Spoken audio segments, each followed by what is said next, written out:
Eh bien bonjour et bienvenue pour ce nouveau Facebook Live en direct sur la page de l'agglomération de Saint-Louis. Aujourd'hui la thématique est la suivante, comment améliorer son confort thermique en été. Alors ce Facebook Live, il vous est proposé dans le cadre de l'espace conseil France Rénov, qui est un espace de conseil neutre, indépendant et gratuit, financé par l'agglomération de Saint-Louis et par l'État, afin de vous conseiller dans vos travaux de rénovation énergétique. Donc tout ce qui concerne isolation, système de chauffage et installation d'énergie renouvelable.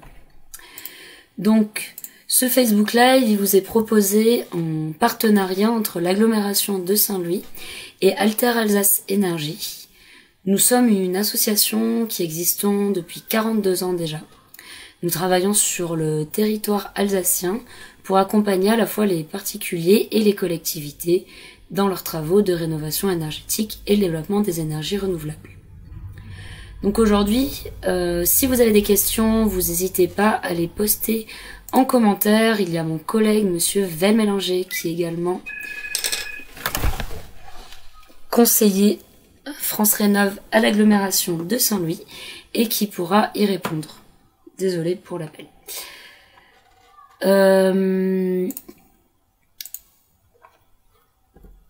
Donc, le confort thermique estival. Le confort thermique estival, je trouvais intéressant de vous partager cette petite projection qui avait été réalisée par un institut de recherche il y a déjà quelques années et qui projetait les records de température possibles en France et en Alsace notamment à l'horizon 2050. Donc des records de température à 55 degrés. Alors ce que je trouve intéressant surtout, c'est que on constate qu'entre 1950 et 2005, les records de température observés en Alsace notamment, le record était de 42 degrés. Cette semaine et la semaine prochaine, on nous promet des pointes à 38-40 degrés en Alsace. On a déjà vécu cette température-là il y a quelques semaines. On vivra de nouveau très certainement ces épisodes caniculaires encore cet été et les étés à venir. Donc on se rend compte que finalement, en 2022, on connaît des épisodes de chaleur fréquents qui s'apparentent aux records observés. Et surtout, on se demande si les records possibles en 2050 n'arriveront pas plus tôt. On est tous inégaux face à ces records de température. On est tous inégaux puisque on ne connaît pas les mêmes températures selon qu'on vive dans une zone rurale ou à la ville. Pourquoi ça? Il y a plusieurs raisons.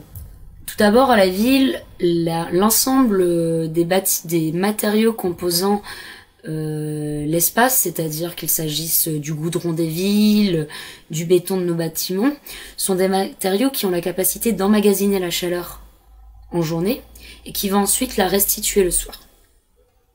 Ensuite, à la ville, on a une plus forte densité. Et le soir, les personnes vont cuisiner, etc. Ce qui va encore contribuer à renforcer cet îlot de chaleur en soirée. Enfin, il y a peu de possibilités pour le vent de circuler librement à travers les couloirs étroits dressés par les bâtiments, ce qui fait que de nouveau, on a moins de facteurs rafraîchissants par rapport à la campagne où on va avoir un phénomène d'évapotranspiration des plantes, on va avoir un phénomène de pénétration de l'eau qui va permettre un stockage de cette eau et donc un rafraîchissement des sols, et on va avoir finalement une plus faible densité qui va permettre un rafraîchissement de l'air ambiant. Concrètement, le confort thermique, c'est quoi? Le confort thermique, c'est une question d'échange thermique entre le corps humain et l'espace environnant. Le corps humain échange ses calories, sa chaleur avec l'espace environnement de différentes façons. Donc tout d'abord, quand on a chaud, on va suder, on va évaporer les calories. Un quart de ces calories est évacué par la transpiration. Mais les plus gros facteurs d'échange thermique entre le corps et l'espace environnement sont la convection et le rayonnement. Donc il faut savoir que les calories, c'est très simple. C'est toujours de l'espace le plus chaud vers l'espace le plus frais. Donc, concrètement, si on a une brise plus fraîche qui va caresser notre peau, les calories qui sont présentes sur la face cutanée vont se transmettre vers la brise plus fraîche. Le rayonnement c'est quoi? C'est la transmission des calories par des ondes électromagnétiques. C'est par exemple la sensation que vous avez lorsque vous passez à côté d'une paroi recouverte de marbre ou d'une paroi recouverte d'un acier frais, ou alors lorsque vous marchez également sur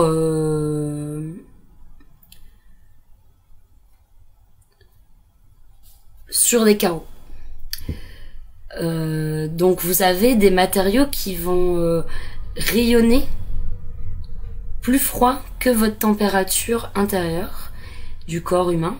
Et donc c'est pour ça que vous allez avoir cette sensation de fraîcheur.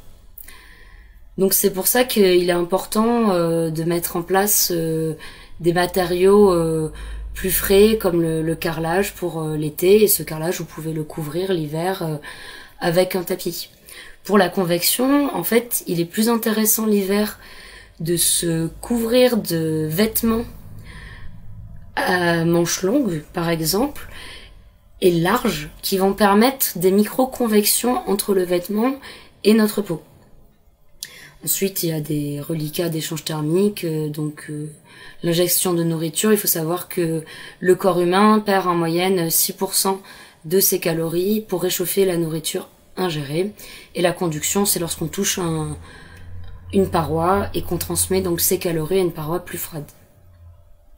Donc maintenant qu'on sait ce qu'est le confort thermique, comment l'améliorer? Donc les solutions.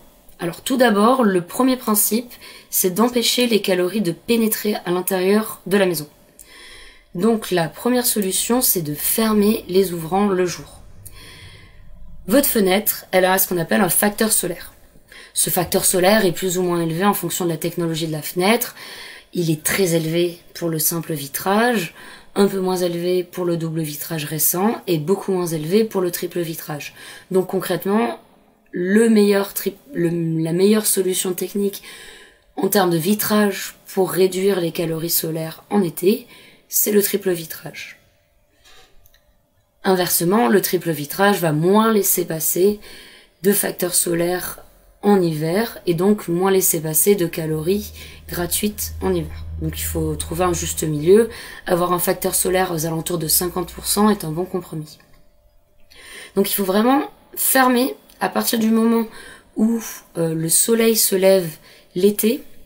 Il faut fermer et les vitrages et les occultants pour éviter la chaleur de pénétrer.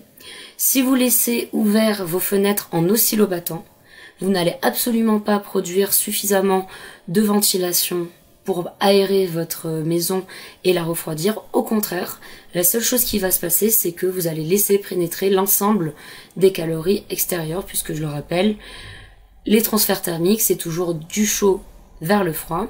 Et s'il fait 25 degrés, 30 degrés à l'extérieur, il fait plus chaud à l'extérieur qu'à l'intérieur, donc les calories vont pénétrer la maison.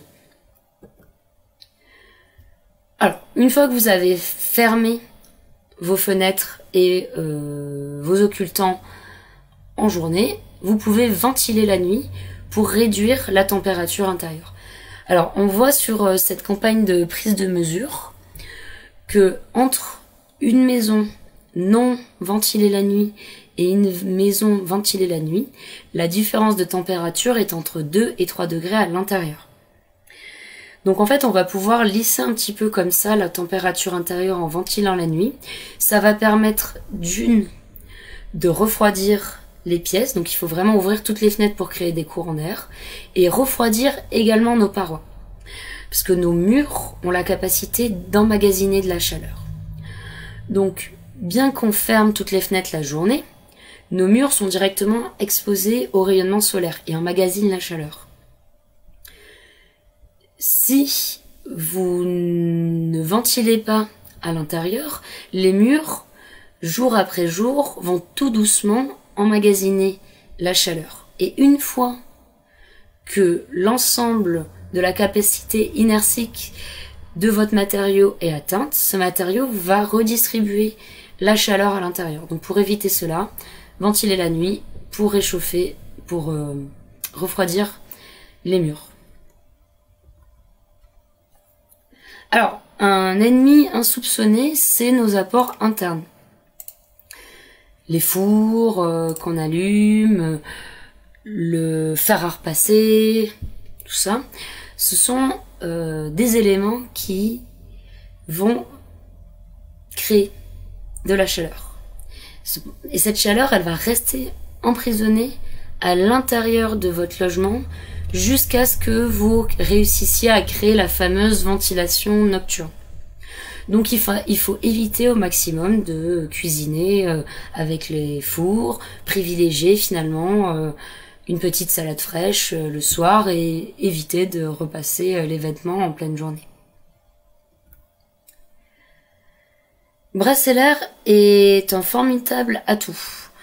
Les ventilateurs permettent en réalité de gagner facilement 3, 4, 5, 6 degrés parce que la vitesse de l'air moyenne d'un ventilateur est située entre 1,5 et 2 mètres par seconde.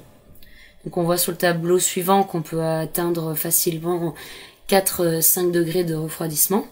Et le ventilateur est tout aussi efficace qu'une climatisation et bien plus sain pour votre portefeuille et pour la planète. Des études ont été menées pour un appartement de 60 mètres carrés. Le coût quotidien d'usage d'une climatisation pour rafraîchir cet appartement de 60 mètres carrés est environ de 3,5 €, tandis que le coût quotidien de l'usage d'un ventilateur est de 0,60 centimes d'euros. Donc on n'est pas du tout sur les mêmes coûts d'usage. Et concernant la planète, la climatisation va certes rafraîchir votre intérieur, mais pour cela, il va absorber la chaleur de l'intérieur et la redistribuer à l'extérieur. Donc en utilisant la climatisation, vous allez tout simplement aggraver le fameux phénomène d'îlot de chaleur urbain qu'on a vu tout d'abord. Enfin, l'électricité n'existe pas à l'état naturel. Pour 1 kWh d'électricité consommée chez vous, il a fallu puiser dans l'environnement 2,5 kWh d'énergie primaire. Donc finalement, pour 1 kWh d'électricité chez moi, il a fallu que je consomme 2,5 fois plus de produits bruts. Donc ce produit brut peut être une centrale thermique au charbon, au fioul ou les centrales nucléaires qui fonctionnent sur le même système. Donc économiquement et écologiquement parlant, le ventilateur, c'est bien plus efficace. La végétalisation des façades et des toitures est également intéressante. La végétation, par son phénomène d'évapotranspiration, va permettre de relâcher de la vapeur d'eau, ce qui va refroidir l'air. Donc vous pouvez tout à fait végétaliser vos façades avec toutes sortes d'arbres fruitiers ou avec du houblon par exemple. Les campagnes de mesure ont démontré que pour une façade végétalisée, la température de la façade du mur était inférieure de 4 à 15 degrés par rapport à un mur non végétalisé. Donc il y a un véritable apport. Vous pouvez aussi végétaliser vos toitures, donc les toitures plates ou même les toitures inférieures dont la pente est inférieure à 35 degrés. Vous avez, selon l'inclinaison de la toiture, vous avez la possibilité de mettre en œuvre soit ce qu'on appelle des cultures intensives, semi-intensives ou légères. Il y a des sociétés spécialisées qui pourront estimer la capacité de votre toiture à supporter ce poids supplémentaire. Et enfin, au-delà de la végétalisation du mur ou de la toiture, vous pouvez tout simplement implanter des arbres, des arbustes autour de chez vous, puisqu'on rejoint tout simplement cet aspect d'îlot de chaleur. Entre un sol goudronné autour de votre habitation et une pelouse, vous n'allez pas du tout avoir le même ressenti, donc qu'il s'agisse du ressenti à l'instant T ou alors de cette fameuse capacité qu'ont les matériaux minéraux à emmagasiner la chaleur en journée et à la restituer le soir, ce qui fait que le soir vous avez toujours une sensation de chaleur, un halo de chaleur autour de la maison, tandis que si vous avez de la végétation tout autour de la maison, vous allez avoir beaucoup plus de fraîcheur. Enfin, si vous voulez protéger vos parois, qu'elles soient parois opaques comme les murs ou les parois vitrées, vous pouvez installer des arbres et des arbustes à feuilles caduques. Les feuilles caduques, ce sont les arbres dont la végétation est dense l'été, donc qui protègent l'habitat, mais qui s'évanouit l'hiver, et donc vous allez pouvoir profiter des apports solaires gratuits en hiver. Enfin, la dernière solution, notamment lorsque vous réisolez ou isolez vos combles, est de privilégier des isolants biosourcés. Les isolants biosourcés, ce sont les isolants issus de matières végétales ou animales recyclées. Donc, on pense notamment à la laine de bois, la laine de coton, la ouate de cellulose, la laine de mouton, la laine de chanvre, etc. L'avantage de ces isolants biosourcés, c'est qu'ils ont un temps de déphasage thermique beaucoup plus intéressant que les isolants classiques, tels que le polystyrène. Le temps de déphasage thermique, c'est le temps que mettent les calories à traverser le matériau. Au plus ce temps de déphasage thermique est élevé, au plus vous êtes protégé de la chaleur. À titre d'exemple, un polystyrène classique a un temps de déphasage thermique de 4 heures. Une laine de bois avec une bonne densité va avoir un temps de déphasage thermique de 10 heures. Donc finalement, ça vous permet de lisser la température dans l'appartement. Si le soleil commence à taper sur votre toiture vraiment à 10 heures du matin, si vous avez un temps de déphasage thermique élevé, vous allez avoir 10 heures pendant lesquelles votre matériau va vous protéger de la pénétration de la chaleur. Ensuite, il est 20 heures, vous allez pouvoir commencer à ouvrir les fenêtres pour faire circuler l'air et rafraîchir l'air intérieur.